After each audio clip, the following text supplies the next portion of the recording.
للعالمين وعلى آلك وأصحابك يا خاتم النبيين.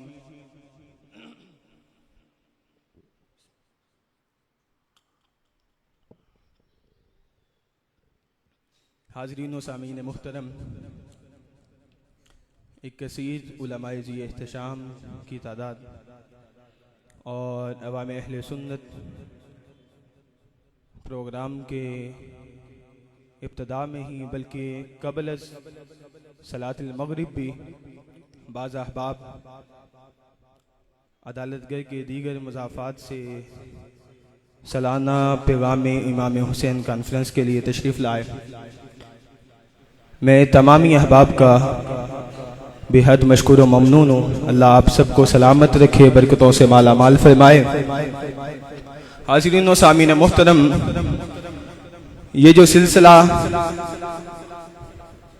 محرم الحرام میں حضرت امام علی مقام جگر گوشہ بطول نواسہ رسول شہزادہ مرتضیٰ حضرت امام حسین رضی اللہ تعالی عنہ کی یاد میں ہم نے شروع کیا ہے. 2023 سے یہ سالانہ پروگرام چل رہا ہے.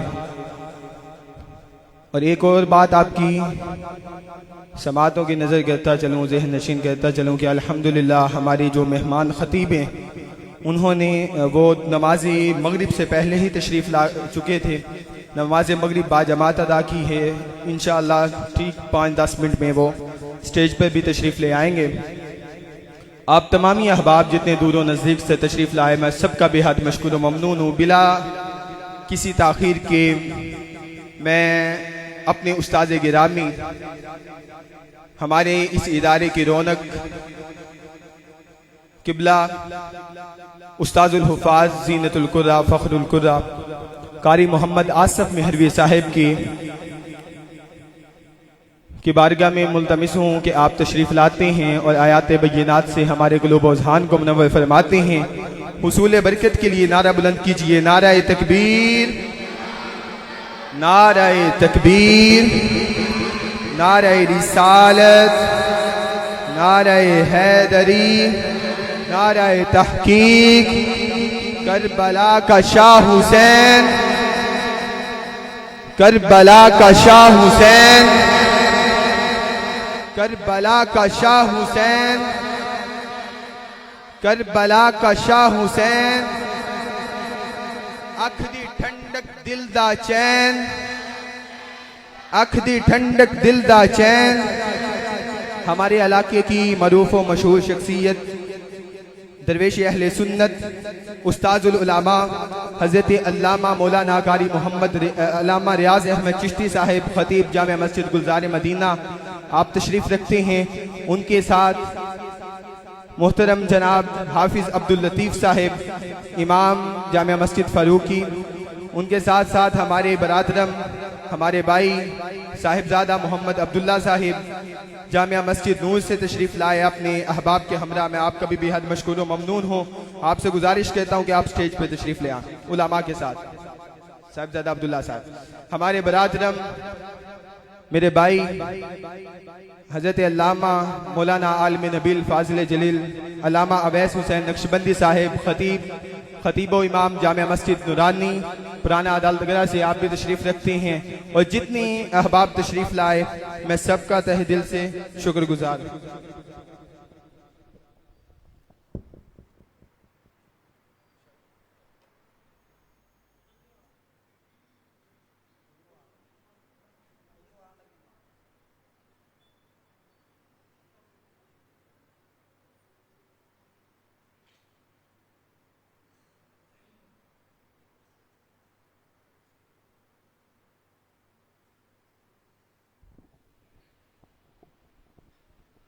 مل کے درود پاک پڑھیے. صلی اللہ علیہ یا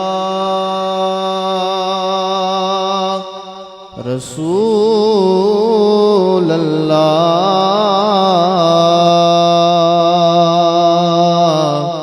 وسلم علیہ یا حبیب اللہ. مل کے پڑھیے صلی اللہ علیہ یا رسول اللہ وسلم علیہ یا حبیب اللہ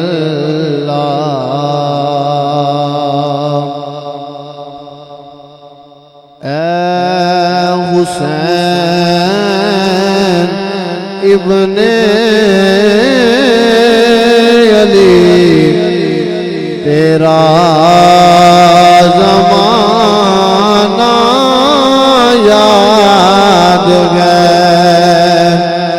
اے حسین ابن علی تیرا زمانہ یاد ہے چھوڑ کے طیبہ تیرا کربل کو جانا یاد ہے چھوڑ کے طیبہ تیرا کربل کو جانا یاد ہے نسبت تیری قرآن سے ہے اور نعت کے قرآن تو نسبت تیری قرآن سے ہے اور نعت کے قرآن تو نو کے نیزہ پر تیرا قرآن سنانا یاد ہے نو کے نیزہ پر تیرا قرآن سنانا یاد ہے چھوڑ کے طیبہ تیرا کربل کو جانا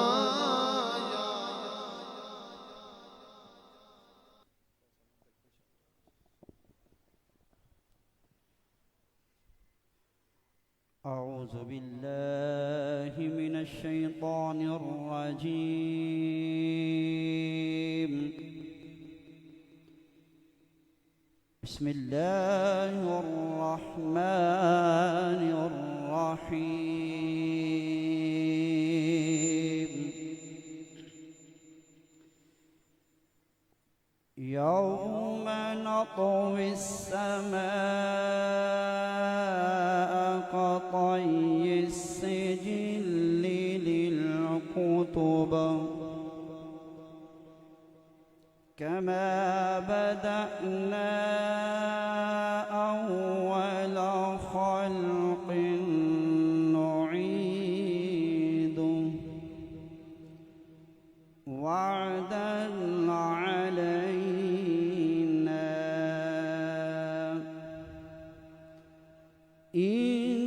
إنا كنا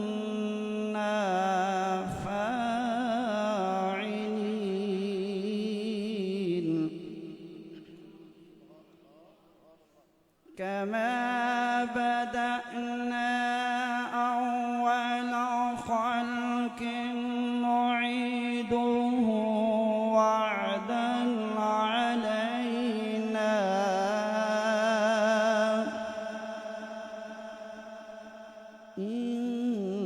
إنا كنا فاعلين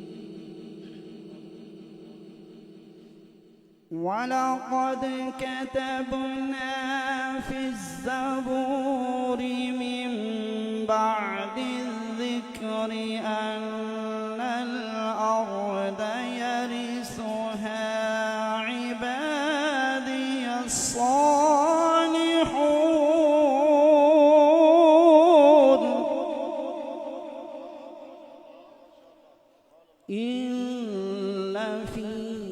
هذا لبلاغا لقوم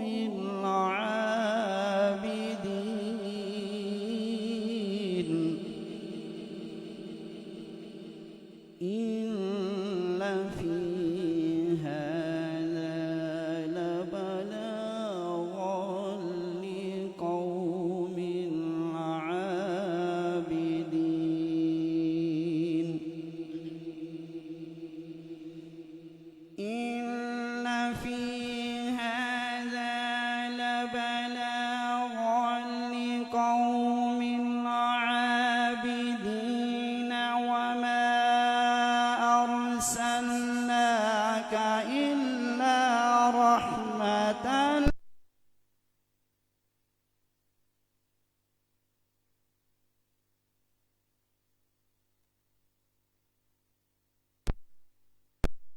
هذا لبلاغا لقوم عابدين وما أرسلناك إلا رحمة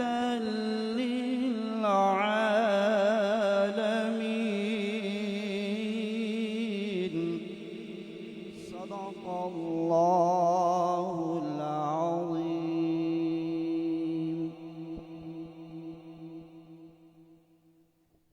ماشاءاللہ یہ تھے ہمارے ادارے کی رونق قبلہ استاذ الحفاظ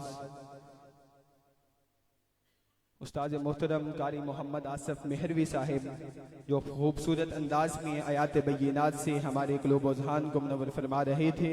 اللہ کریم قبلہ استاد گرامی کی عمر میں مزید برکتیں عطا فرمائے. دیگر دوران تلاوت ہمارے علاقے کے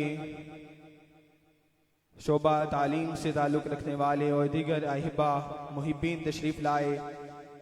ایک ایک کا نام لوں گا تو بڑی تاخیر ہو جائے گی. میں تمام احباب کا مشکور ہوں. اللہ کریم آپ سب کی عمروں میں برکتیں عطا فرمائے. اللہ کریم کا خاص کرم و فضل اور حضور علیہ الصلوۃ والسلام کے نالین مبارک کے تصدق سے ہمارے اس ادارے میں اکثر ہمارے استاد محترم وہ واقعہ سنایا کرتے تھے کہ جب ہم نے مٹی کے گارے سے یہاں پہ ایک کمرہ تعمیر کیا تو صبح کے وقت کچھ بچے دروازے پر یوں ہاتھوں میں وہ پٹیاں ہوا کرتی تھی اور قاعدے ہوا کرتے تھے وہ لے کے آگے اور کہنے لگے جی ہم نے قرآن پاک پڑھنا. قائد صاحب نے کہا کہ جو اس دوران امام صاحب تھے کہا کہ نہ کوئی ابھی پانی کا انتظام ہے نہ میٹر لگا ہے تو کیسے. پھر دل میں خیال آیا کہ رب نے بھیج دیے ہیں تو ان کو پڑھایا جائے. استاد محترم بتاتی ہیں کہ ناظرۃ القرآن پاک کے اتنے بچے ہو گئے کہ ہمارے یہاں جو یہاں پہ کچا گارے کی مٹی کا کمرہ بنا تھا اس میں پورے نہیں تھے آتے. تو پھر اللہ نے کیسا کرم کیا. یہ ابتدائی طلبہ یہاں پہ تشریف رکھتے ہیں یہ فضل حسین صاحب عتیق صاحب کہ جی اتنے بچے ہو گئے کہ ناظرۃ القرآن پاک کی کلاس جنازگاہ میں لگائی جاتی اور جو پہلے بچے آتے ہیں ان کا پہلے سبق سن کر انہیں بھیج دیا جاتا پھر جو اگلے ہوتے تو انہیں پڑھایا جاتا. الحمدللہ اللہ کا کیسا خاص کرم و فضل ہوا کہ اس سال سے حضور سید الشہداء امیر طیبہ گورنر مدینہ حضرت سیدنا امیر حمزہ رضی اللہ تعالیٰ عنہ کے قدموں میں کھڑے ہو کر اس فقیر نے دعائیں کی. اللہ نے قبول فرمائی. تو اس سال سے الحمدللہ اللہ کے کرم و فضل سے مضبوط بنیادوں پر بندیالوی انداز تدریس کے مطابق الحمدللہ ہمارے اس ادارے کے تحت جامعۃ الکرم المعروف کرم مصطفیٰ محال کنگرہ میں درس نظامی کے کلاسز بھی شروع ہو چکی ہیں الحمدللہ. اور وہ استاد محترم بڑے مشہور و معروف شخصیت قبلہ استاد العلماء شیخ الحدیث حضرت علامہ ظہور احمد جلالی صاحب مانگا منڈی شریف والے ان کے شاگرد رشید میرے استاد محترم علامہ مفتی عبداللہ جلالی صاحب تشریف رکھتے ہیں. شہر سیالکوٹ میں پہلی مرتبہ سیکنڈ ٹائم درس نظامی کا آغاز ہم نے کر دیا الحمدللہ. بس آپ احباب کو بتانے کا مقصد یہ ہے کہ جو پودا 2002 میں یہاں پہ لگا تھا. اللہ کریم نے بڑا خاص کرم و فضل فرمایا. بس دعا فرمائیے. یہ بات کرنے کا مقصد یہ ہے کہ ان علماء سے دعائیں لی جائیں کہ اللہ کریم ہمیں اس مشن میں مزید کامیابی اور کامرانی سے ہمکنار فرمائے. میں بلا تاخیر ملتمس ہوں اپنے استاد محترم حضرت علامہ قاری محمد نصر اللہ نقشبندی صاحب سے آپ تشریف لائیں اور اپنے ملفوظات عالیہ سے ہمارے قلوب و اذہان کو منور فرمائیں.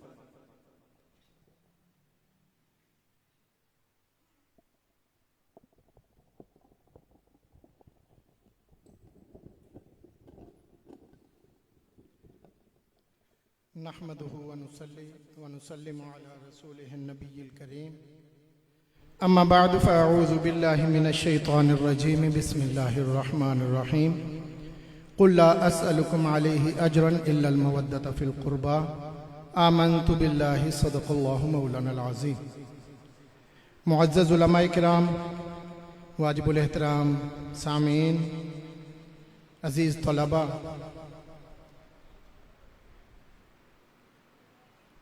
مقصد اس محفل کا جن کا نام ہے، جن کا تذکرہ ہوگا اور جو کریں گے، میں بھی میرے دوست ہیں، میرے بھائی ہیں اور میرے کلاس فیلو ہیں، الحافظ القاری الحاج محمد ارشد القادری صاحب. بڑا پیار ہے. میں نے 3 نسبتیں آپ کو بتا دیں، بھائی بھی ہیں، دوست بھی ہیں اور کلاس فیلو بھی ہیں. یہ جب سٹارٹ کیا تھا اس وقت بھی ہم نے دیکھا اور یہ گلشن اب بھی دیکھ رہے ہیں. علامہ صاحب کے ساتھ ابھی بیٹھے تھے، بڑا دل خوش ہوا ان کی طبیعت سے بھی، اور آپ بھی انشاءاللہ سنیں گے. بڑے بڑے علماء آپ نے سنے ہوں گے، انشاءاللہ آپ کو لذت آئے گی. مجھے جو قاری صاحب نے حکم دے دیا، میرے دوست بھی ہیں، میں نے حکم کی تعمیل کے لیے صرف 2-3 منٹ عرض کرنے کہ بچے کو جب ہوم ورک ملتا ہے، ماں بھی پریشان رہتی ہے، باپ بھی پریشان ہے کہ یہ ہوم ورک اسے کروانا ہے، اسے تیاری کروانی ہے.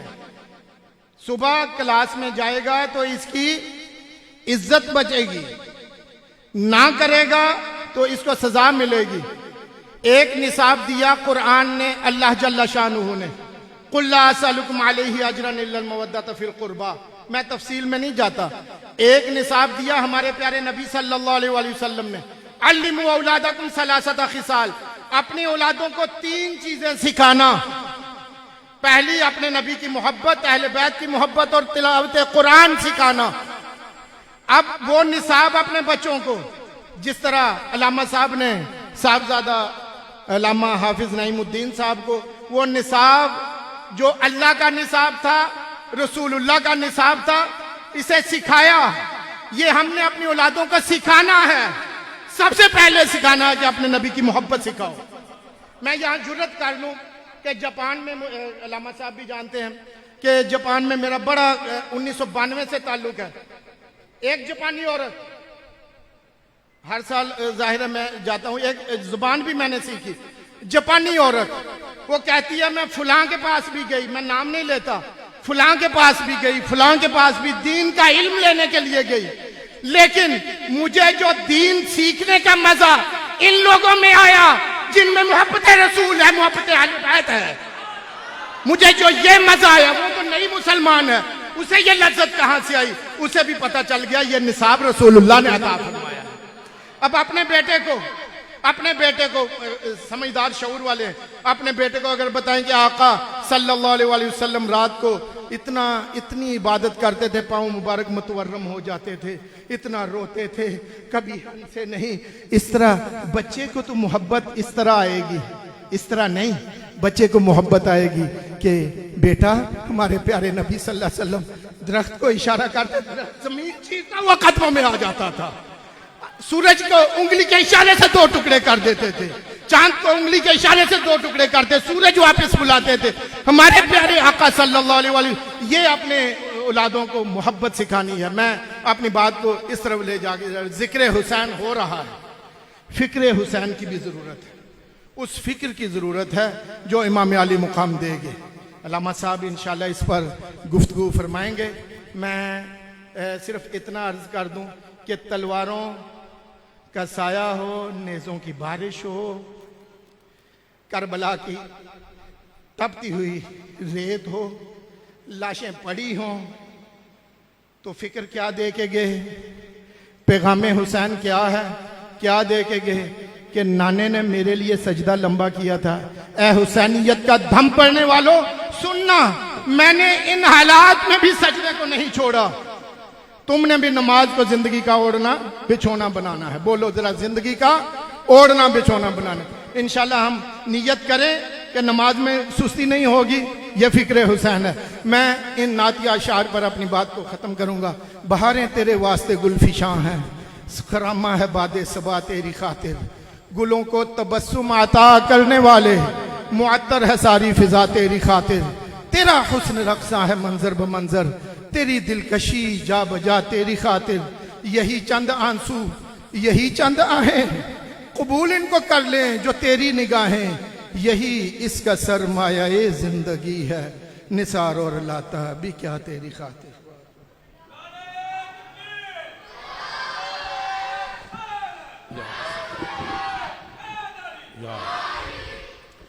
تمام آنے والوں کا میں دل کی اتھا گہرائیوں سے مشکور ہوں کہ آپ معمولی سی دعوت پہ جو ہے وہ اس پاکیزہ محفل پاک میں تشریف لائے۔ خصوصی طور پہ علماء کا سٹیج پہ جمع غفیر ہے، استاد العلماء حضرت علامہ مولانا ریاض احمد چشتی صاحب، علامہ قاری نصر اللہ صاحب، ماشاءاللہ ہمارے بڑے ہی مجاہد آدمی علامہ محمد اقبال گمن صاحب آپ بھی تشریف لائے ہیں، علامہ الحاج محمد لطیف چشتی صاحب آپ بھی تشریف لائے، علامہ رکمان صاحب، سب کا مشکور ہوں۔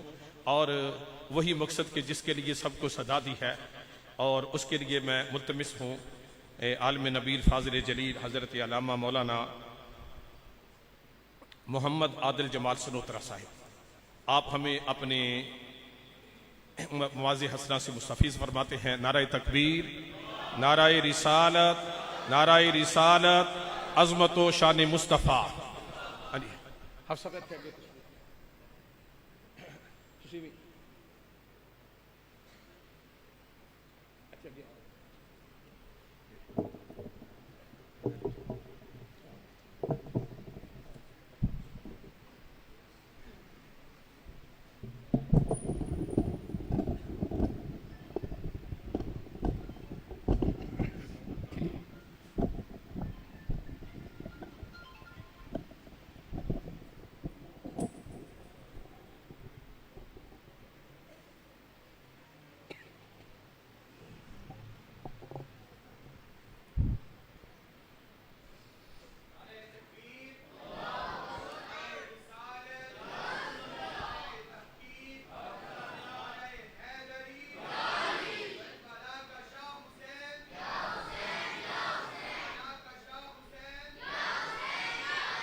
نحمدہ ونصلی ونسلم علی رسولہ الکریم، اما بعد فاعوذ باللہ من الشیطان الرجیم، بسم اللہ الرحمن الرحیم۔ قال اللہ تعالی فی القرآن المجید وَإِذْ قُلْنَا ادْخُلُوا هَٰذِهِ الْقَرْيَةَ فَكُلُوا مِنْهَا حَيْثُ شِئْتُمْ رَغَدًا وَادْخُلُوا الْبَابَ سُجَّدًا وَقُولُوا حِطَّةٌ نَغْفِرْ لَكُمْ خَطَايَاكُمْ وَسَنَزِيدُ الْمُحْسِنِينَ۔ صدق اللہ و مولانا العظیم۔ ان اللہ و ملائکتہ یصلون علی النبی یا ایہا الذین آمنوا صلوا علیہ وسلموا تسلیما۔ درود و سلام پڑھیں۔ الصلاۃ والسلام علیکہ یا سیدی یا رسول اللہ وعلی آلہ واصحابہ رحمۃ للعالمین۔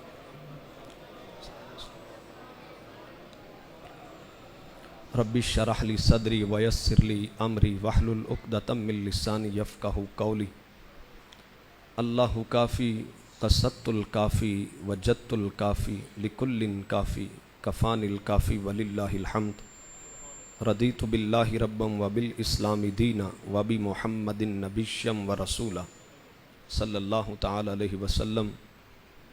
تمام حمد و ثنا، تعریف و توصیف اللہ تبارک و تعالی کی ذات پاک کے لیے ہے جو ساری کائنات کا خالق و مالک ہے۔ ہم اپنے رب کی طرف سے آئے ہیں، اسی کی طرف ہم نے لوٹ کر جانا ہے۔ ہم سب کو ہمارے پروردگار نے اپنی عبادت اور اپنی بندگی کے لیے پیدا فرمایا۔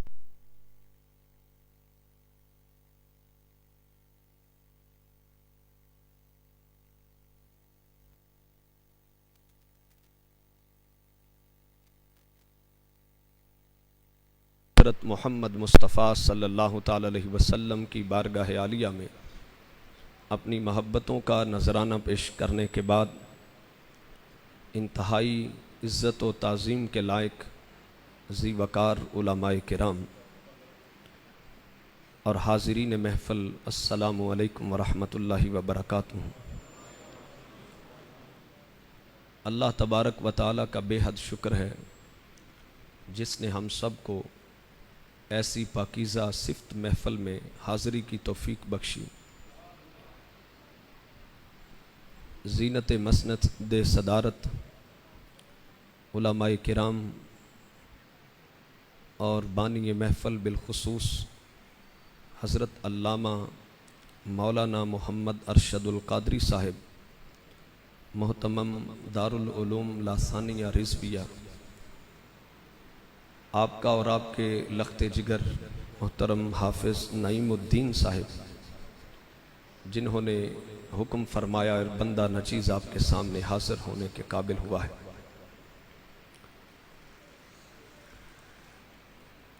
انتہائی مبارکباد کے مستحق ہیں محتمم صاحب اور دیگر ان کے جتنے بھی معاونین اساتذہ کرام ہیں، ان کے متعلقین ہیں اور اس مدرسے کے تمام طلباء کرام اور ایسی علمی، فکری اور روحانی محافل میں حاضر ہونے کا ایک اپنا ہی انداز اور ایک اپنی ہی لذت ہوتی ہے۔ محافل بے شمار ہوتی ہیں، لیکن یہ یاد رکھ لیں کہ جو محافل علماء کے وجود سے خالی ہوتی ہیں وہ بے مقصد ہوتی ہیں۔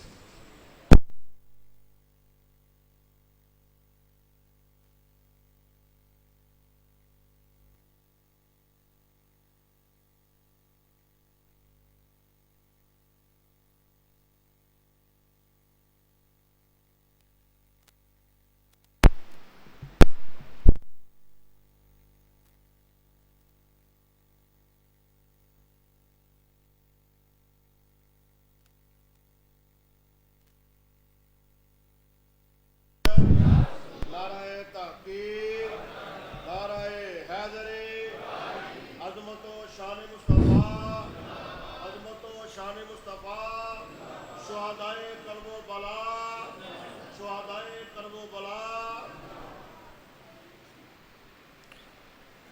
تو عرض یہ کیا ہے کہ جو محافل علماء کرام کے وجود مسعود سے خالی ہوتی ہیں وہ محافل اہل سنت کے لیے نقصان دہ ہے الا ماشاءاللہ۔ اس دور میں خطباء کی کثرت ہو گئی ہے، خطابت ایک فن ہے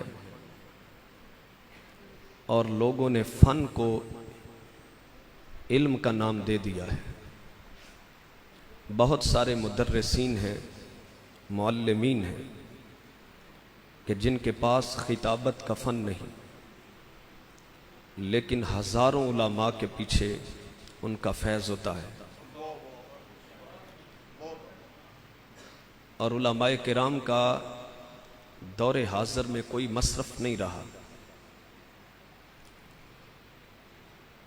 اب تو محافل کو بھی سیزن کا نام دے دیا گیا ہے۔ پیسے ہتھیانے والے، پیسے کمانے والے، ان کے قد بڑے ہو گئے ہیں لیکن ہمیں ان کے پیچھے جلوہ فراز علماء نظر نہیں آ رہے۔ ہمارا مسلک اہل سنت ہے، ہمارے مسلک کا وقار ہمارے علماء اہل سنت ہیں۔ تو کوشش کیا کریں کہ محافل علماء کرام کے ذریعے ہی سجایا کریں، تاکہ جہاں سے ہمارے اس مسلک میں حب رسول کا پیغام جائے وہاں ہمارے عقائد بھی مضبوط ہوں۔ ہر سال سانحہ کربلا کو پیش کر دیا جاتا ہے، لیکن اس کو صرف تاریخی روایتوں کے طور پر اور روایتی انداز میں، اور اس کے بھی صرف وہ پہلو جو جنگ سے ریلیٹڈ ہیں اور متعلق ہیں، اور نوحہ و ماتم کے انداز میں کربلا بیان کر دی جاتی ہے۔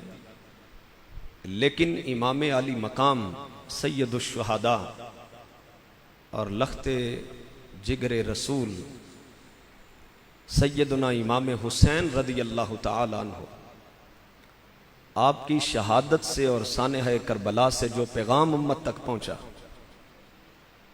وہ بہت پیچھے رہ گیا ہے۔ آپ کیا سمجھتے ہیں کہ حضرت امام علی مقام مدینہ سے رخصت ہوئے، مکہ تشریف لے آئے، راستے کا سفر دیکھ لیں اور اس دور کے حالات اور کٹھن سفر دیکھ لیں، پھر مکہ شریف میں کچھ عرصہ قیام کرنے کے بعد پھر کوفہ کی طرف عازم سفر ہوئے۔ سفر کتنا لمبا ہے، موسم اور حالات کی شدت کتنی ہے، اور آپ کے ساتھ جو جان نثار ہیں ان میں کون کون سے نازک، معصوم اور آپ کے وفادار ہیں، اور جا کر اپنی جانوں کے نذرانے اللہ کی بارگاہ میں پیش کر دیے۔ تو کیا خیال ہے کہ ہم صرف اگر نوحہ و ماتم پر مشتمل داستانیں سنائیں اور لوگوں کو صرف ہر سال من گھڑت قصے بیان کر کے اپنی طرف سے لوگوں کو رلانے کے لیے اگر یہ بیان کر دیں تو اپنے ایمان سے بتائیں ہم نے اس شہادت سے اور اس قربانی سے کتنی وفا کی ہے۔ یار یہ ساری جو قربانیاں دی ہیں آخر اس کے پیچھے کوئی راز ہے؟ ایسے ہی تو نہیں نا سلطان العارفین کہتے کہ سچا عشق حسین ابن علی دا سر دھیوے راز نہ بننے ہو۔ یار اتنا سفر کوئی کرتا ہے؟ ابھی حضرت بیٹھے ہوئے تھے، کیا کریں ہر طرف یہی ہے کہ فیسیں مقرر ہو گئی ہیں، جمعہ خود بھی پڑھنا ہوتا ہے، لوگوں نے پوچھ لیتے ہیں اگر میں جمعہ پڑھاؤں تو مجھے کیا ملے گا؟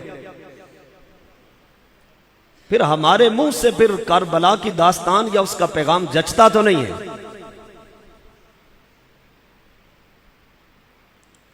کیا خیال ہے؟ کنز العمال کے اندر ایک روایت ہے کہ ما من عبد یخطب خطبۃ الا سائلہ اللہ عنہا ما اراد بہا، جو خطیب بھی خطاب کرتا ہے جب تک وہ اپنے خطاب کی روز محشر صفائی پیش نہیں کر سکے گا اور نیت نہیں بیان کرے گا تب تک اس کی جان نہیں چھوٹ سکے گی۔ کہ تو نے عدالت گڑھے میں خطاب کیا تھا تو تمہارا مقصد کیا تھا؟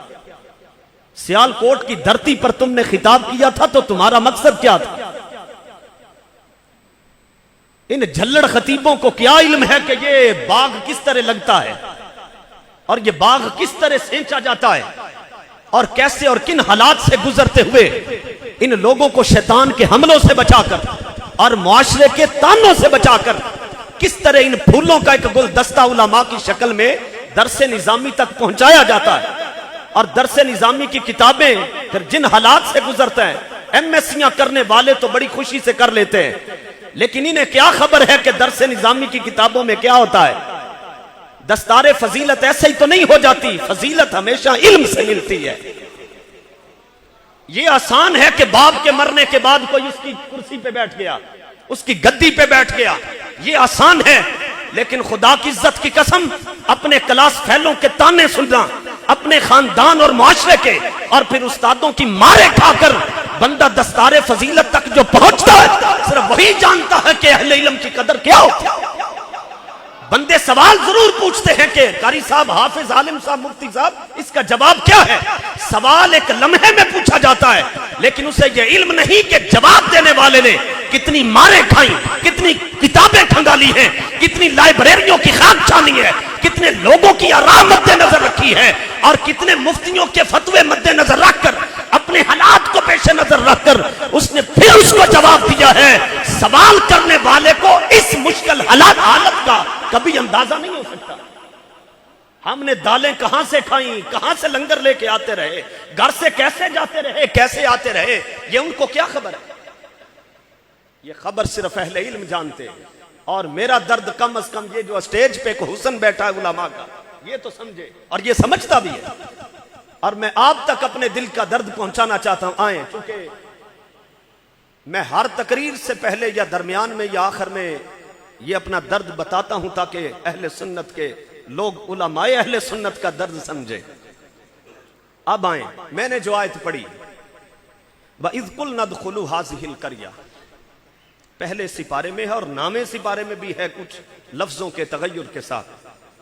فرمایا یاد کرو، یہ خطاب بنی اسرائیل کو ہے، لیکن اس کو میں اہل بیت کے ساتھ جوڑنا چاہوں، اور میں اگر تفسیر اپنی طرف سے کروں تو پھر علماء کا حق ہے کہ علماء مجھے پکڑے اور میری گرفت کریں، کیونکہ ہم نے آسان سا کام پکڑا ہوا، کلپ بناتے ہیں، وائرل کر دیتے، پھر ہمیں کوئی پوچھنے والا کوئی نہیں ہوتا کہ یہ بات تم نے کہاں سے کی ہے۔ میں جو بات کروں گا اگر رتی برابر اس میں فرق ہو تو علماء پر واجب ہے کہ یہ مجھے پکڑے، کہ میں یہاں بیٹھے ہوئے 300 بندے کا دماغ خراب کر دوں تو کہوں کہ میری اصلاح اکیلے میں کر لوں، جب بات مجمع میں کی ہے تو اصلاح بھی مجمع میں کر دوں۔ سنیں، وَإِذْ قُلْنَا ادْخُلُوا هَٰذِهِ الْقَرْيَةَ، اللہ تبارک و تعالیٰ نے بنی اسرائیل کو مخاطب کیا اور فرمایا ان کو پوچھو کہ یاد کرو کہ جب ہم نے ان سے کہا کہ اس بستی میں داخل ہو جاؤ، فَكُلُوا مِنْهَا حَيْثُ شِئْتُمْ رَغَدًا، اور جہاں سے دل کرتا ہے پیٹ بھر کے کھائیں، وَادْخُلُوا الْبَابَ سُجَّدًا، لیکن بستی میں داخل ہونے سے پہلے جو اس کا مرکزی دروازہ ہے وہاں سے عاجزی کرتے ہوئے گزریں، سجدہ کرتے ہوئے، وَقُولُوا حِطَّةٌ، اور منہ سے حِطَّةٌ کہیں، نَغْفِرْ لَكُمْ خَطَايَاكُمْ، تو ہم ان کی خطائیں معاف کر دیں گے، وَسَنَزِيدُ الْمُحْسِنِينَ، اور ان قریب ہم احسان کرنے والوں کو اور بھی زیادہ عطا کریں گے۔ یہ اس کا ترجمہ ہے۔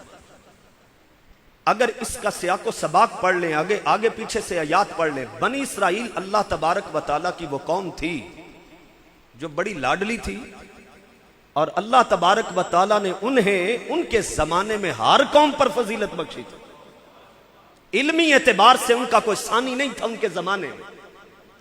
یہ میں قید اس لیے لگا رہا ہوں، اہل علم سمجھتے ہیں اسے کہ ان کے زمانے میں فقط ان کو فضیلت ملی تھی، اگر ان کو ہر زمانے پر فضیلت دی جائے تو کنتم خیر امت اخرجت للناس کی تشریح کون کرے؟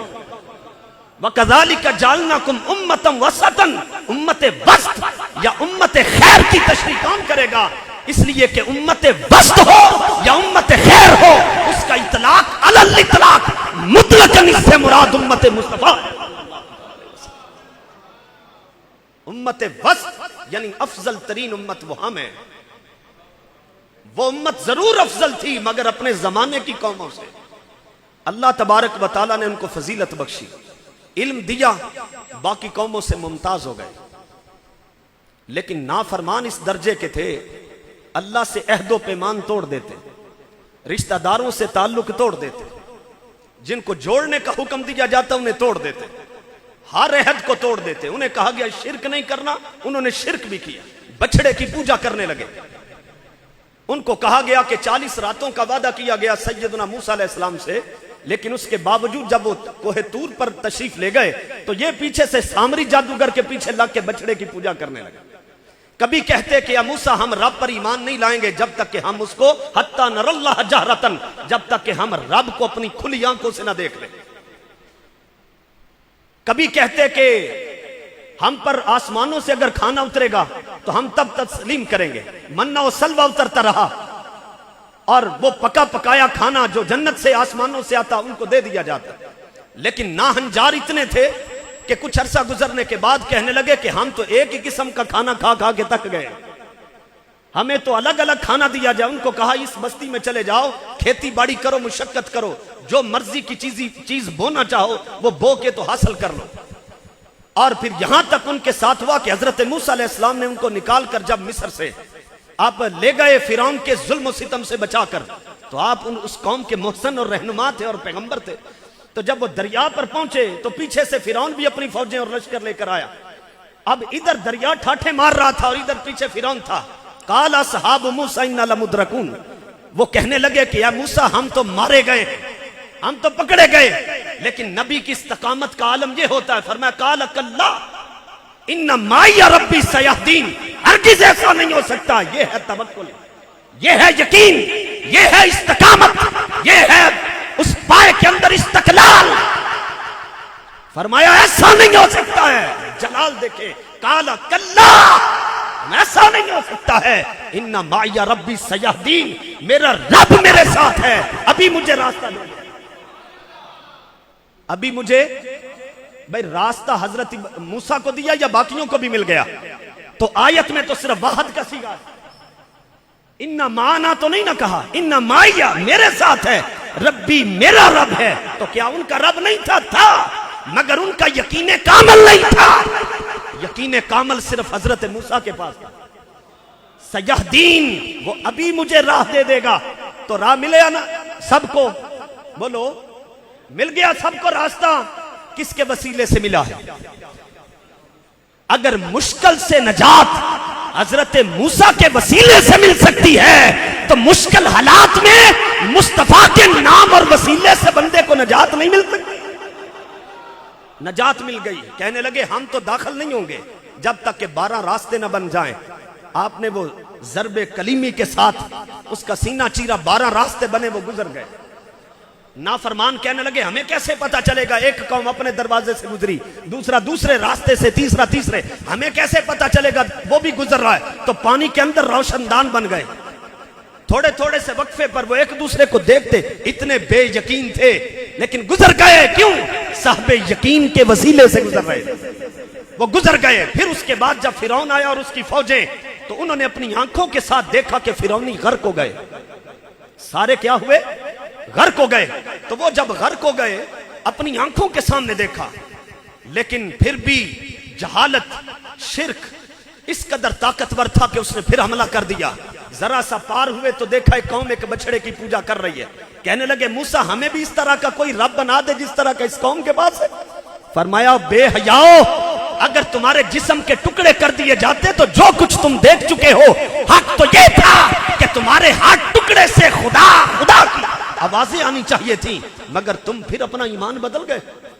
حتیٰ کہ ایک بندہ انہوں نے قتل کیا اور وہ دوسری قوم پر اس کا الزام لگایا, تو پھر وہ قاتل پکڑا نہیں جاتا تھا. فرمایا موسیٰ ان کو کہو ایک گائے ذبح کرو, اس کا ایک ٹکڑا لے کے مردے پہ مارو. حالانکہ گائے بھی تو مردہ ہی تھی, جب ذبح ہو گئی تو اس کا ٹکڑا بھی تو مردہ تھا. پھر رب کا نظام دیکھو, مردے کو مردے پہ مارا تو. لیکن اتنی ہی بات پر عمل کرتے تو کوئی گائے بھی لے کر اگر وہ مار دیتے تو ایسا ہو جاتا اور حکم پہ عمل ہو جاتا. لیکن کہنے لگے نہیں, بتاؤ اس عمر کیسی ہونی چاہیے؟ فرمایا نہ وہ جوان ہونی چاہیے نہ بہت بوڑھی, درمیانی ہونی چاہیے. اچھا یہ بتایا. پھر پوچھنے لگے رنگ کیسا ہو؟ ان کو بتایا رنگ ایسا ہو. پھر کہنے لگے رنگ رنگیلی بھی تو ایک جیسی ہے, لیکن ہمیں صاف صاف بتائیں, اگر اللہ نے چاہا تو ہم اس تک پہنچ جائیں گے. پھر ان کو بتایا, پھر وہ ذبح کی گئی, پھر ٹکڑے مارا اور وہ زندہ ہو گئی. کتنی ہی ایسی ان کی مثالیں قرآن مجید کے اندر ہیں کہ تورات کو بدل کر اور وہ لوگوں سے کہتے کہ یہ قرآن ہے, یہ تورات ہے, وہ یہ کہتے. اور کبھی یوں کرتے کہ اپنے لوگوں کے خلاف دشمن قوم کا ساتھ دیتے اور ان کو قتل کرتے, اور جو قیدی بن جاتے ان کے لیے فدیہ ادا کر کے پھر چھڑا لیتے. اور قرآن نے کہا منافقو افتؤمنون ببعض الکتاب وتکفرون ببعض, تم کتاب کے بعض حصے پر ایمان رکھتے اور بعض کو چھوڑتے ہو. میں نے یہ جو سارا آپ کو خلاصہ سنایا ہے بہت ساری آیات کا, اب آپ نے توجہ کرنی ہے کہ ان کو کوئی معافی کا ذریعہ تھا؟ قرآن کی یہ آیت جو میں نے خطبے میں پڑھی اس کل ندخلوا هذه القرية، اس کی دو تفسیریں ہیں. پہلی تفسیر یہ ہے کہ اس سے مراد بیت المقدس ہے. کیا ہے؟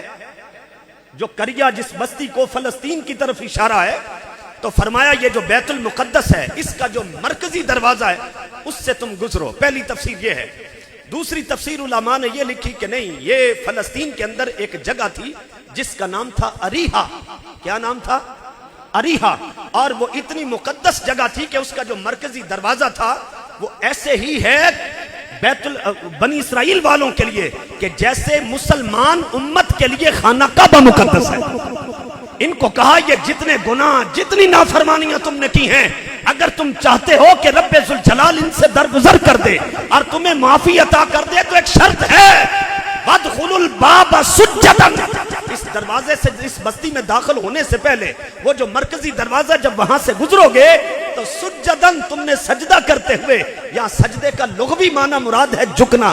سجدے سے مراد یہ معروف سجدہ نہیں جو ہم نماز میں کرتے ہیں، چونکہ سجدہ یہی امت کر رہی ہے. تو کہا گیا کہ سجدن تم نے عاجزی کرتے ہوئے گزرنا ہے متکبرو، اور وقولوا حتۃ، اور زبان سے تم نے کلمہ معافی کہتے ہوئے گزرنا ہے. یا اللہ ہمیں معاف کر دے، یا اللہ ہمیں معاف کر دے. یعنی عمل یہ ہے کہ عاجزی کرنی ہے، اور قول یہ ہے کہ منہ سے تم نے اللہ سے معافی بھی بولے مانگتے جانا ہے. اب یہاں تک بات سمجھ آ گئی ہے نا کہ دل میں عاجزی رکھ کے گزرنا ہے اور زبان سے کلمہ حتہ کہنا ہے. حتہ ان کی زبان میں ایسے ہی ہے جیسے ہمارے ہاں استغفر اللہ کہتے ہیں کہ گناہوں کی معافی مانگنی ہو تو استغفار کرتے ہیں. ان کو کہا گیا بنی اسرائیل والو اگر تم نے اس دروازے سے گزرنا ہے وقولوا حتۃ، تو تم نے حتۃ کہتے ہوئے گزرنا ہے کہ یا اللہ ہمیں معاف کر دے. تو ہم کیا کریں گے؟ نغفر لکم خطایاکم، ہم تمہاری خطاؤں سے در گزر کر لیں گے. طریقہ خود ہی بتایا بھی اس لیے کہ یہ طریقہ اپنائیں گے تو ہم معاف کر دیں گے. تو انہوں نے کیا کیا کہ جب وہ گزرے تو انہوں نے نہ عاجزی کی اور مذاق کرتے ہوئے گزرے، معافی نہ ملی. اب جو میں اس آیت کی تفسیر کرنا چاہتا ہوں اگر اپنی طرف سے کروں تو پھر ٹھکانہ دوزخ ہے.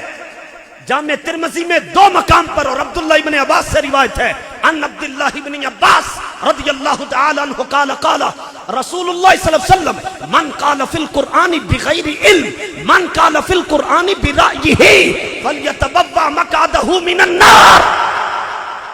فرمایا جس نے قرآن کی تفسیر بغیر علم کے کی اور جس نے قرآن کی تفسیر اپنی رائے کے ساتھ کی وہ اپنا ٹھکانہ دوزخ میں بنا لے.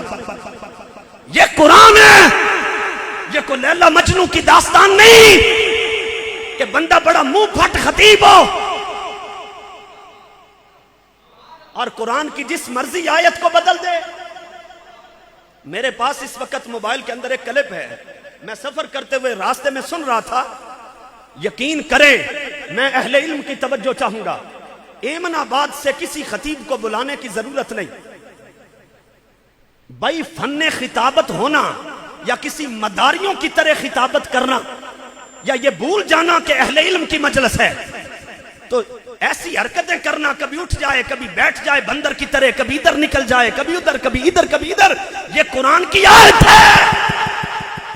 قرآن مجید کی آیت پڑھ کر ادھر ادھر کر کے بات کو اور اپنی بات اہل تشیع کو خوش کرنے کے لیے اس کی تفسیر کر دینا یہ اور بات ہے، اور اہل سنت کے اصولوں کو مد نظر رکھ کر قرآن کی تفسیر کرنا یہ اور بات ہے.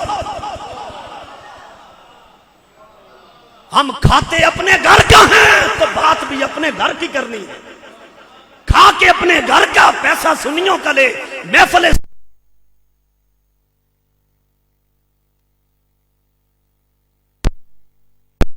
بے وقوف ہوگا. میں ایک اشارہ دے دیتا ہوں پھر اس آیت کی تفسیر کی طرف آتا ہوں. اس خطیب نے اہل تشیع چونکہ کثرت کے ساتھ وہاں رافضی لوگ آئے ہوئے تھے، ان کو خوش کرنے کے لیے کہتا ہے کہ علی اللہ کی نعمت ہے، اس میں کوئی شک نہیں، ہر صحابی اللہ کی نعمت ہے، حضرت علی بھی نعمت ہے، ہمارے لیے تو اللہ کے ولی بھی نعمت ہے، ہمارے لیے تو یہ علماء بھی نعمت ہے، اور ہم کلمہ گو ہیں یہ بھی اللہ کی نعمت ہے. لیکن ان کو خوش کرنے کے لیے 5 آیتیں پڑھی. کتنی؟ اور ایک کا تعلق بھی حضرت علی سے نہیں تھا. یہ کلپ میرے پاس اس وقت موجود ہے، ٹائم نہیں ورنہ سپیکر پہ سنا دیتا. تفسیر کیا کی؟ تفسیر یہ ہے کہ جی دیکھو حضرت علی اللہ کی نعمت ہے تو کون بندہ انکار کرتا ہے جی؟ سوائے جس کا دل جاہل اور بے وقوف ہے وہی کہے گا نا حضرت علی اللہ کی نعمت ہیں. لیکن یہ ثابت کرنے کے لیے آپ قرآن کی آیتوں کے کپڑے اتاریں گے.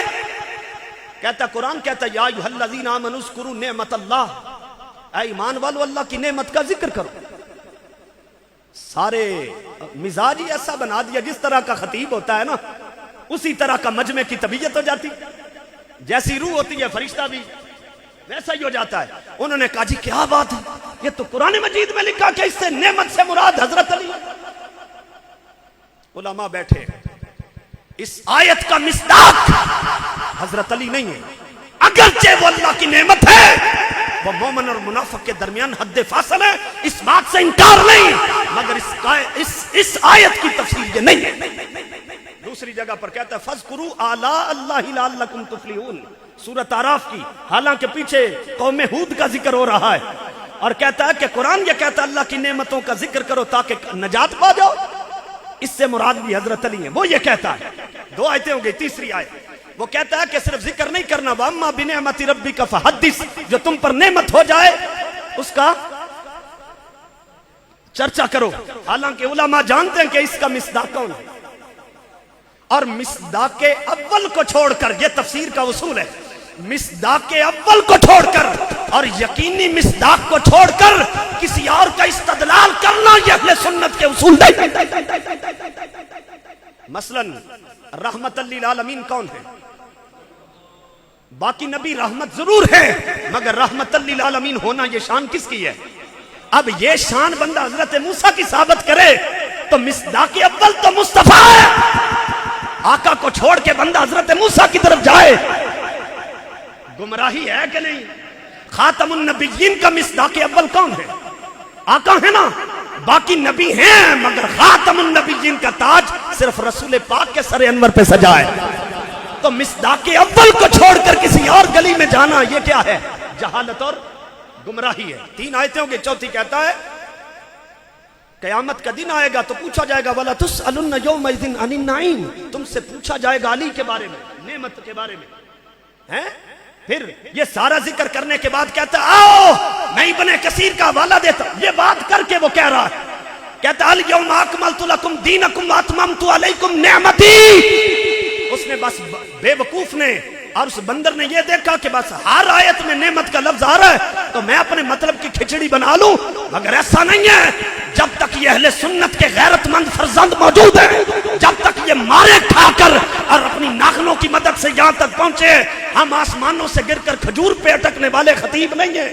ہم وہ لوگ نہیں ہیں، ہم وہ ہیں جنہوں نے استادوں کی جھڑکیاں کھائی، ان کی مارے کھائی ہیں، ڈنڈے کھائے ہیں. ہم بھی یونیورسٹیوں میں گئے لیکن خدا کی قسم ہمارے گلے کبھی لفظ کے لیے استعمال نہیں ہوئے، ہمارے لفظ کبھی لفظیوں کی تائید میں استعمال نہیں ہوئے.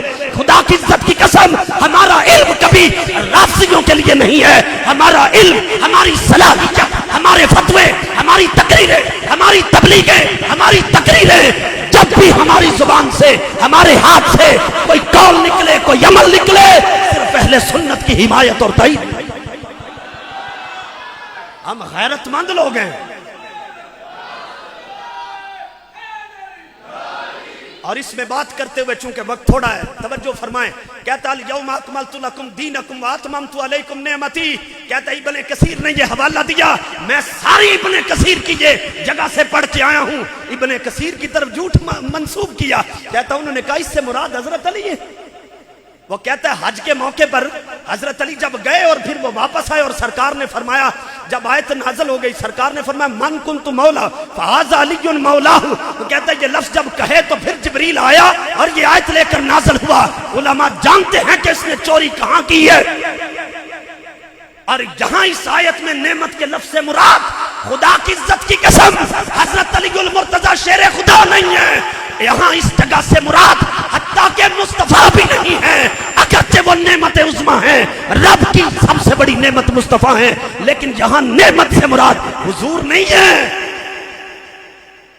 جائیں جا کر کسی مفسر کو پڑھ لیں، بڑی تفسیریں ہوں گی، لیکن الیوم اکملت لکم دینکم یہ حجۃ الوداع کے موقع پر نازل ہوئی، اور من کنت مولا فہذا علی مولا تو حج کے بعد کہا ہے۔ آیت بعد میں کیسے اتری ہے؟ من کنت مولا فہذا علی مولا، یہ کہہ کر تو پھر آیت نازل ہونی تھی۔ جو علی کو ولی نہ مانے وہ دین اس کا کامل نہیں۔ میں کہتا ہوں یہ بات ٹھیک ہے، مگر یہ آیت کا مصداق حضرت علی نہیں ہے۔ فرمایا دین مکمل ہو گیا، وَأَتْمَمْتُ عَلَيْكُمْ نِعْمَتِي، یہاں نعمت سے مراد کون ہے؟ فرمایا نعمت سے مراد اللہ کی وحی ہے، ہم نے وحی کا دروازہ بھی بند کر دیا تاکہ نہ کوئی وحی کے اترنے کا دعویٰ کرے، نہ مصطفیٰ کے لیے کہ بعد کوئی نبوت کا دعویٰ۔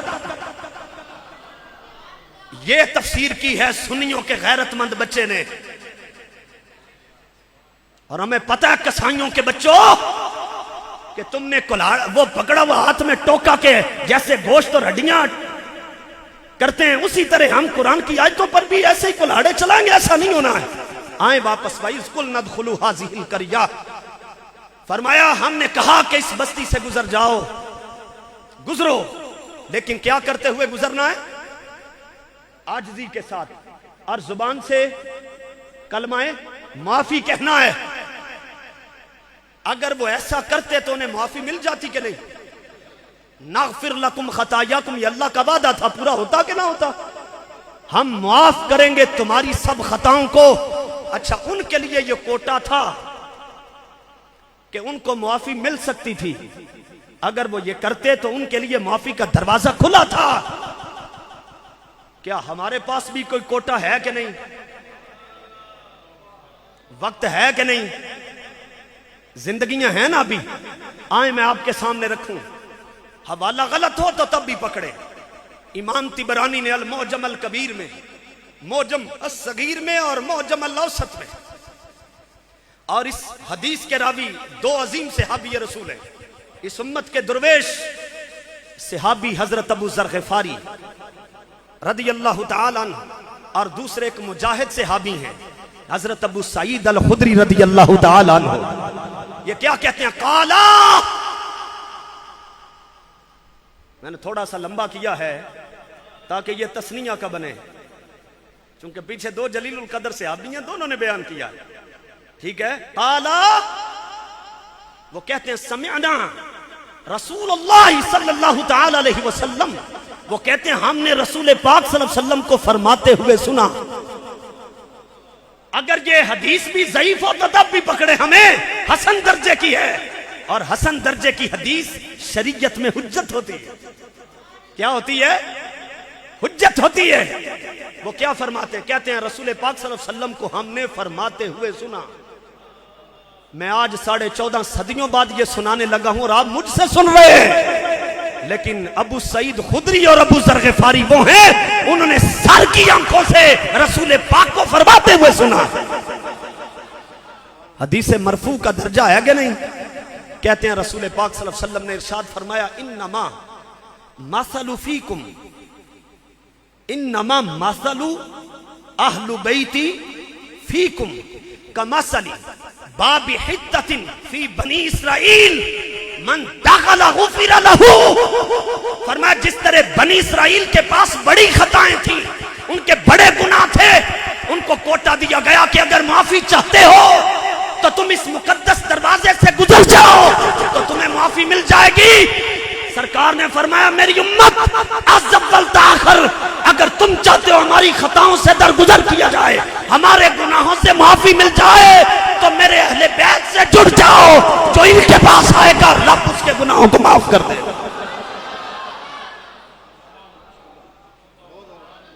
رب ان کے گناہوں کو کیوں معاف کرے گا؟ اس لیے کہ سرکار کی حدیث حضرت زید بن ارقم سے بھی روایت ہے اور حضرت ابو سعید الخدری سے بھی روایت ہے۔ سرکار نے فرمایا انی تارک فیکم ثقلین، میں تمہارے اندر دو بھاری چیزیں چھوڑ کر، ثقلین۔ اب ویسے میں نے ایک مرتبہ اس لفظ کی وضاحت کی اور وہ کلپ بھی چل رہا ہے تو میں بار بار بات کو دہرانے کا عادی تو نہیں ہوں، لیکن چونکہ اہل علم کی توجہ چاہوں گا۔ ثقلین کہا ہے، ثقل ایک کو کہتے ہیں نا بھاری چیز کو، ثقلین دو کو۔ سرکار نے فرمایا میں تمہارے اندر دو باری چیزیں چھوڑ کے جا رہا ہوں. یہ حضرت زید بن ارقم والی حدیث میں یہ لفظ نہیں، یہ حضرت ابو سعید خدری والی روایت میں. سرکار نے فرمایا دو باری چیزیں چھوڑ کے جا رہا ہوں. ثقلین، پہلی چیز کون سی ہے؟ بلکہ لفظ بھی سن لے. سرکار نے فرمایا احدہما اعظم من الاخر. یہ زید بن ارقم والے روایت میں اعظم کا لفظ ہے، اور ابو سعید الخدری والی روایت میں لفظ ہے اکبر من الاخر. ان میں سے ایک دوسری سے بڑی ہے. بعض نے ترجمہ یہ کیا کہ وہ دونوں ہر ایک دوسری سے بڑی ہیں. یہ ترجمہ غلط ہے. احدہما اعظم یا اکبر من الاخر، فرمایا وہ دوسری سے بڑی ہیں. پہلی کون سی ہے؟ اولہما کتاب اللہ، فرمایا وہ پہلی اللہ کی کتاب ہے. حبل ممدود من السماء الى الارض، وہ آسمان سے ہدایت کی ایک رسی ہے لٹکتی ہوئی. پھر فرمایا اور دوسری وَإِتْرَتِي یعنی اہل بیتی، فرمایا دوسرے میرے اہل بیت ہیں. یہاں تک سمجھ آ گئی؟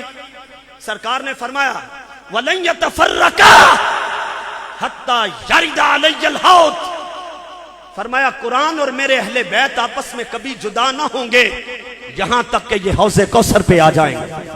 کہاں پہ آئیں گے؟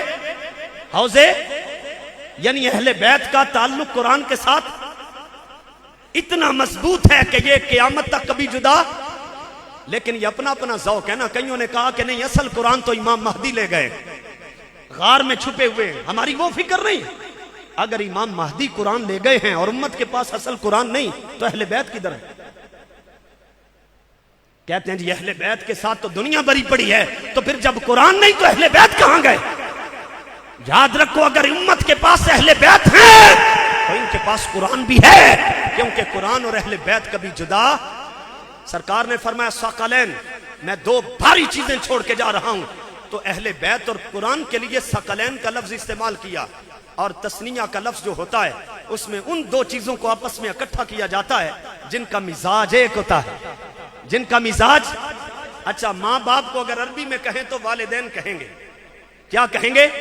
اور بھائی یا ماں قبل مفتوح ہے نا، والدین، فرمایا دونوں والدین یعنی ماں باپ، کہ اگرچہ وہ مرد ہے اور وہ عورت ہے لیکن اولاد کے لیے دونوں کی محبت کا مزاج ایک ہے.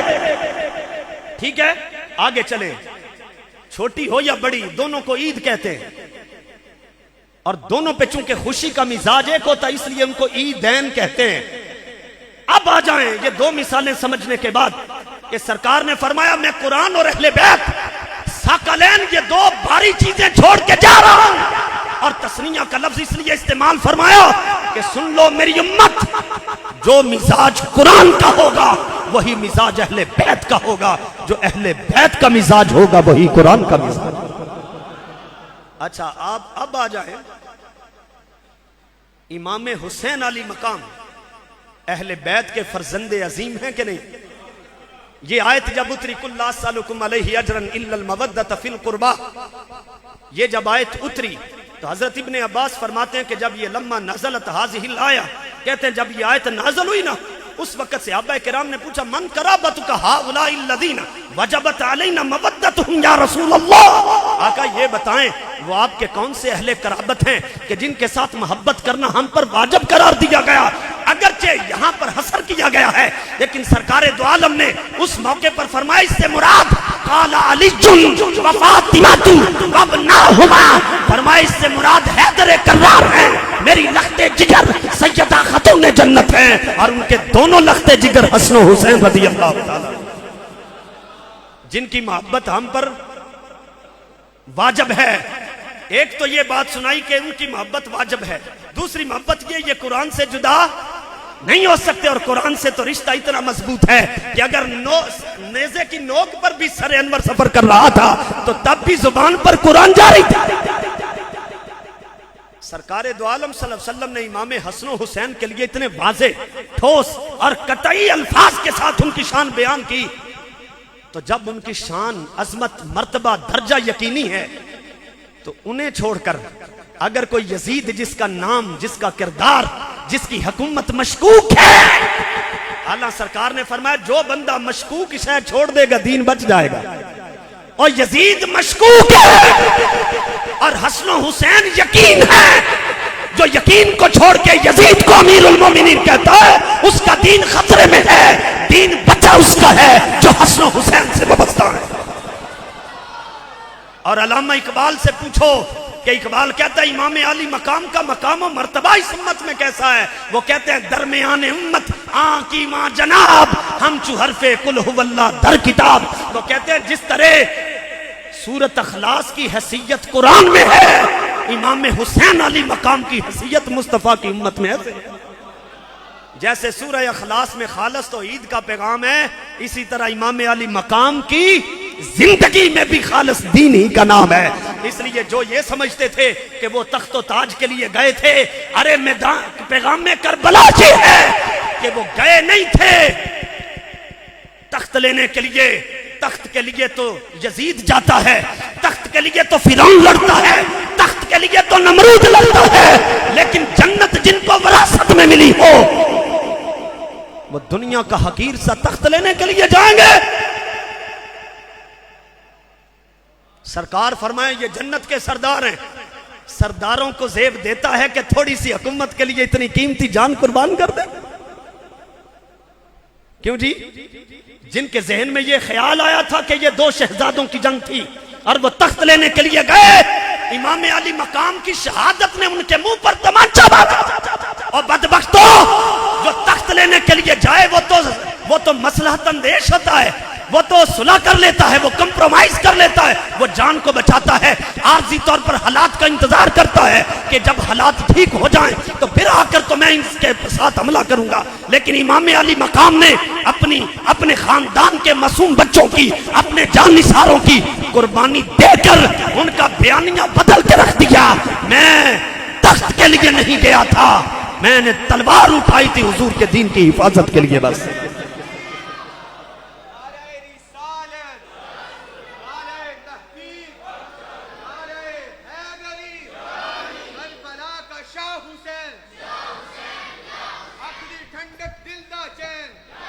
اور کوئی بندہ سنت کا نام لے کر اس کی آڑ میں چھپ کر لمبی داڑھی رکھ لے, شلواریں جہاں مرضی اپنے سر پہ پہن لے, ہمیں کیا غرض ہے.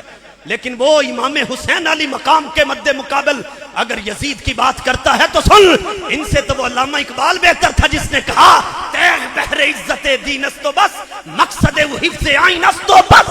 وہ کہتا تلوار اٹھانے کا مقصد کوئی تخت و تاج نہیں تھا, کوئی حکومت نہیں تھی, وہ تو فاسقوں فاجروں کے پاس تھی. امام حسین نے صرف تلوار اٹھائی, مقصد وہ حفظ آئین است و بس, حضور کے دین کی حفاظت کی ہے. ماسی واللہ را مسلمہ بندہ نیست پیش فرعون سرشف گندہ نیست. وہ کہتے ہیں جب موسیٰ نہیں چکے فرعون کے سامنے تو وہی شجاعت سفر کرتے امام حسین کے پاس آئی, وہ یزید کے سامنے سر کیسے جھکا دیتے. اسی لیے تو اقبال کہتا ہے چون خلافت رشتہ از قرآن گسیخ اور حریت را زہر اندر کام ریخ. جب خلافت کا رشتہ قرآن سے ٹوٹنے لگا اور لوگوں کی آزادی پہ پابندی لگنے لگی تو پھر کیا ہوا. بر زمین کربلا بارے درف خاص آن سر جلوائے خیر الامم. وہ کہتے ہیں جیسے قبلے کی طرف سے بادل آتے ہیں اور برس جاتے ہیں, امام حسین نے کربلا کی زمین پر یوں برسے کہ تا قیامت قطع استبداد کر موج خون او چمن ایجاد کر. وہ کہتے ہیں قیامت تک کے لیے یزید اور اس جیسے ظالموں کا راستہ روکا ہے اور اس کا ایسا پنجہ مروڑا ہے, خون او تفسیر ای اصرار کرد موج خون او چمن ایجاد کرد سرخرو عشق غیور از خون او شوخی مسراز مضمون او.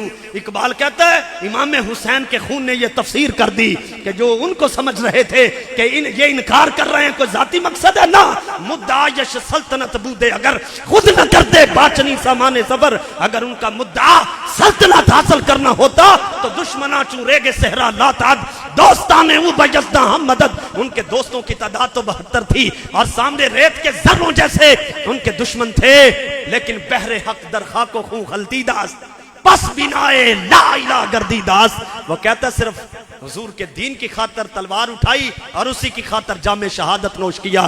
اور اقبال کہتا ہے میرے اشعار میں جو اثر ہے, مجھے فوت ہوئے کتنا سال گزر گئے آج بھی میرا شعر محفل میں پڑھا جائے اہل ایمان کی رگیں پھڑکتی ہیں.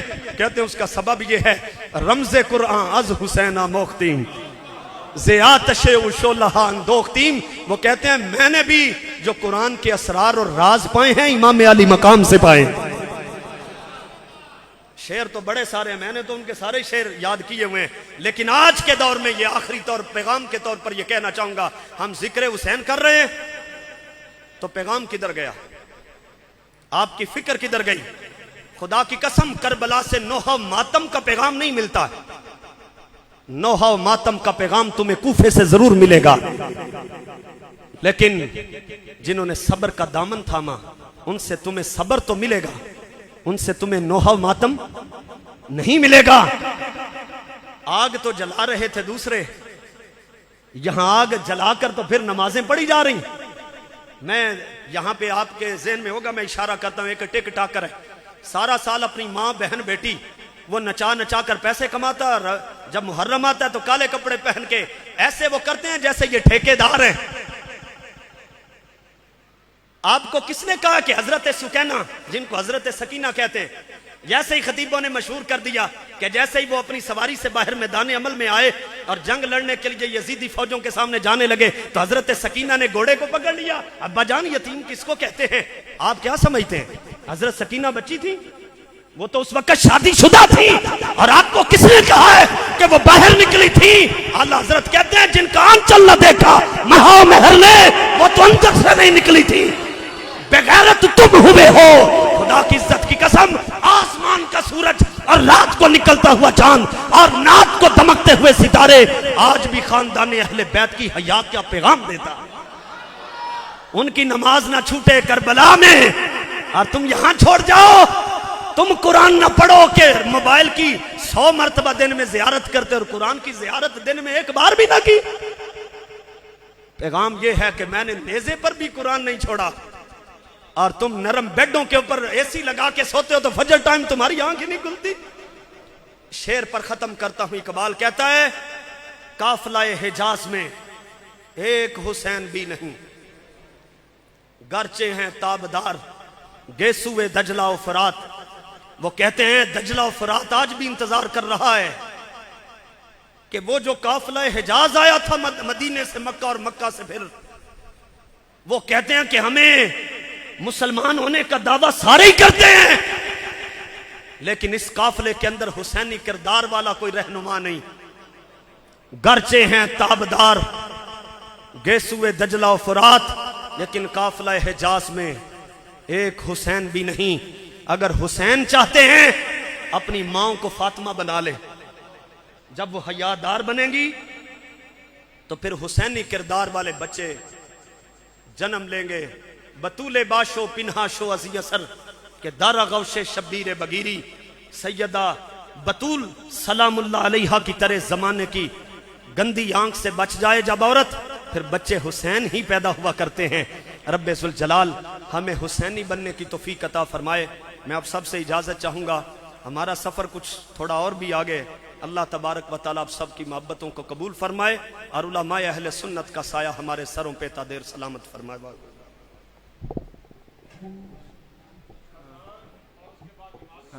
جی جی ایک اعلان سماعت فرما لیجئے. اذان ہوگی, اس کے بعد نماز ہوگی باجماعت نماز عشاء, اس کے بعد لنگر شریف ہوگا, تمام احباب لنگر کے